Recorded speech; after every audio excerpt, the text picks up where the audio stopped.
come, thy will be done. How do you command the supernatural? You must be a man of prayer. This one has been proven over the ages. It's no longer a teaching. If there is no prayer in your life, there will be no supernatural. That one is proven. It's no longer a doctrine. You know,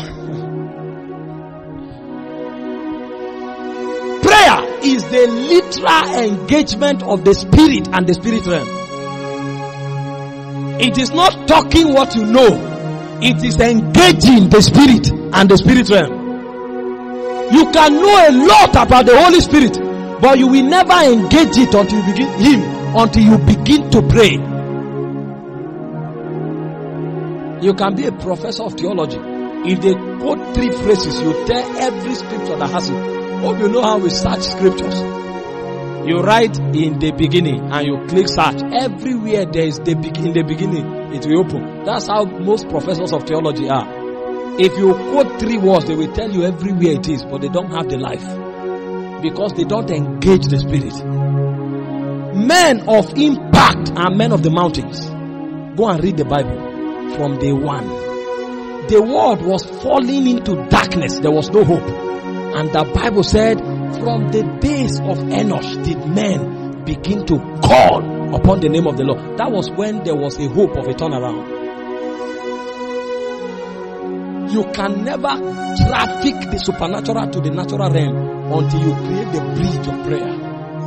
Prayer is the gate, the bridge rather, that connects the supernatural to the natural. You can say, well, I didn't pray, I saw some things. Those are mercy drops. They happen once in a while. Even the grace of God in nature can afford it. Even medical sciences are proven. There are certain crises that people have that their body reconfigures and they tackle it. So that the person got healed may not necessarily be your prayer. And even if it is, there are mercy drops. And there are many possibilities that make for healing. It may not even be your faith or your power you released. Anything you don't keep and service on the altar of prayer, you cannot host consistently. That's why any dimension of God that begins to work in your life, you service it consistently on the altar of prayer. These guys were wise. Moses did not lead the children of Israel because he had an encounter with God. Go and read the book of Exodus to Numbers. Every day. Sometimes I say Haba. The man is coming down from the mountain. He say, come up hither. Come up. Come up. Moses literally became a man of the mountains. So when he speaks, his voice is the voice of God. That's why he came to a point where he could exercise so much authority. Some people challenged Moses and he said, if the ground does not open his mouth and swallow you up, then I'm not a man of God. Wow! The guy didn't, that one is not Rema. It didn't come to him by inspiration. He uttered it by his authority, based on where he's standing with God. He said, if you die a normal death, I'm not a man of God. You don't talk like that to my brother. You will be highly embarrassed. You don't put yourself in trouble. I heard the one who told us. He said, a young guy challenged him. And he said, what? He said, look around you. Appreciate the things you are seeing. Today is the last time you will see them. Who talks like that? Only gods talk like that. Men of prayer are gods walking on the earth. You challenge them, you die. It's not a matter of doctrine. Argue it and you will see it.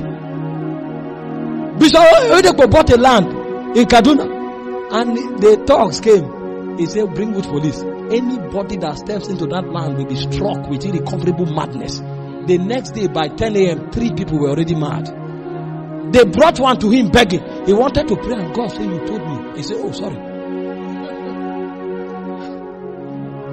You don't know how men wield the hand of God. It's on the altar of prayer. You want to see the finger of God, it's on the altar of prayer. That's why men like Moses put their habitation perpetually on the mountain. He knew the day he departs from the mountain is no longer relevant. Samuel said, I will not sin against God by not praying for you. And the Bible said not one word of Samuel fell to the ground. He says, so long as Samuel lived, the hand of God was perpetually against the Philistines. The prayer life of Samuel was stronger than a garrison of the army. Only the word of Samuel was superior to a mighty army. He didn't need to go to war. In his days, the Bible said the hand of God was perpetually against the Philistines. A time came when Paul wanted to try it. He thought he would try the man of God, and he sent men to arrest Samuel. Do you know who you are talking about? The man is a gatekeeper. He's not only a physical figure on earth.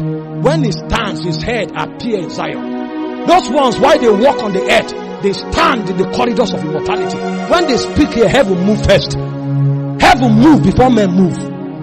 Elijah sat on the mountain. He said, if I be a man of God, then let fire come down from heaven. 50 soldiers and their captain were burned. They sent another one. If I be a man of God, let fire. You don't talk like that. You talk when you know where you are standing in heaven.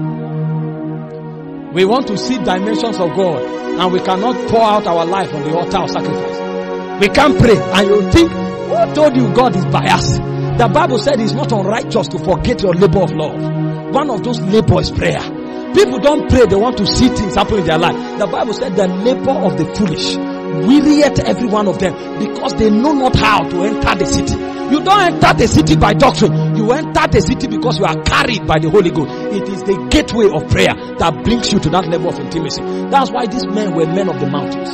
Go and read the life of Jesus. He didn't walk about with the assurance that he was the Son of God. The man prayed every day in the morning. The Bible said a great while in the morning. In the Middle East, they wake up very early by 4 a.m. So if the Bible said a great while in the morning, it's talking about 1 a.m. He prayed here until the apostles come and say, the multitude are looking for you. The multitude will always look for him because he's hid on the mountain. You are the one doing all the evangelism strategy. For 10 years, you will be 10. And when he leaves the mountain, he sees the deaf, he say open. He sees the blind, he say open. And the apostles thought it's about open. And they came and say, they saw a demon, they wanted to cast him out. When they labored for 2 hours, and Jesus came back from the mountain again. Hey, the man that had the son didn't make it easy. He said, I brought my son, for he's very thoroughly vexed of the devil. He said, but your disciples couldn't cast him out. Oh, but may God help, so that we don't have that testimony. Your disciples couldn't cast them out. The guy was not, at least you should have had sympathy on the disciples. They were laboring for 2 hours. Why did Jesus speak and the demon leave?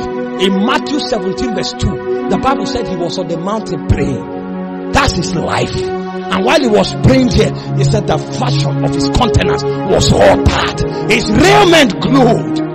He was glowing on the mountain. So when he comes down, you don't know the things that happen on the mountain. That's why you want to practice on ground. There's no practicals on ground unless there is encounter on the mountain. The man knew the secret. He stayed there until he touched the spirit realm. So when he comes down, the realm comes with him. The realm rages out of him like fire. Sometimes he enters the synagogue and the demon possessed begins to scream. The man has not spoken, but he came with a realm. The realm that followed him was the witness of who he is. What is your witness? What's the proof? What backs you up? It is where you touch in Zion. I was telling colleagues, I say what you are doing is child's play. I'm looking for a day that we will just step out of our house and the clouds will open. We will travel to heaven. We will stay there for months and we'll come back. We counsel from the mouth of God and change our generation. Many people talking and shouting, nothing happening on the landscape because their voices don't echo in Zion. Only men who are popular among the immortals can change things in the mortal realm. Talkers on the landscape. Very few men of prayer. Go and check the scriptures. Elijah lived on the mountain. Sometimes for 3.5 years he's lost. They had no ambition. They were wasted men. Their lives were wasted for God.